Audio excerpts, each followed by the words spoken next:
यूसुफ एक जवान ताजिर अपने काफिले के साथ घने जंगल से गुजर रहा था। अचानक उसे दरख्तों के दरमियान एक पुराना परासरार कुआं नजर आया। तजस्सुस ने उसे कुएं को देखने पर मजबूर कर दिया। यूसुफ कुएं में उतरता है और एक जमीन के नीचे का चैम्बर डिस्कवर करता है जो कदीम नवादिरात और चमकते हुए निशानात से भरा हुआ है। दरमियान में एक सुनहरी संदूकचा रोशनी फैला रहा है। जब यूसुफ संदूकचा खोलता है तो एक ताकतवर जिन्न मलिक चिराग से बाहर निकलता है। जिन्न यूसुफ को लानत और आजमाइशों के बारे में खबरदार करता है।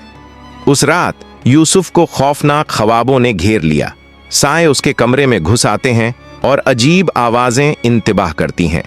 यूसुफ पहाड़ों में रहने वाले एक अक्लमंद दरवेश की मदद तलब करता है।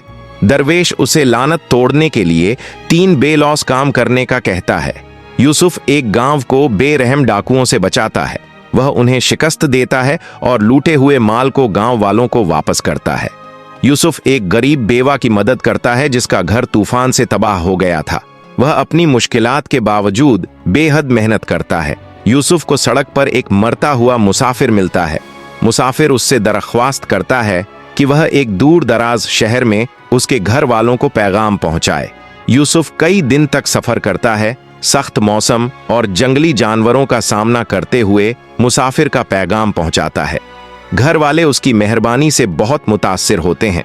जब यूसुफ समरकंद वापस आता है तो चिराग चमकने लगता है। मलिक दोबारा जाहिर होता है और लानत खत्म होने का ऐलान करता है। यूसुफ चिराग की ताकत को अपनी दौलत बहाल करने और जरूरतमंदों की मदद करने के लिए इस्तेमाल करता है। वह समरकंद में एक महबूब शख्सियत बन जाता है। यूसुफ की मेहरबानी और हिम्मत की विरासत नस्लों तक जिंदा रहती है। चिराग को बेलौसी की इशारा के तौर पर मुंतकिल किया जाता है। यह कहानी हमें सिखाती है कि हकीकी ताकत बेलौसी और मेहरबानी में पोशीदा है।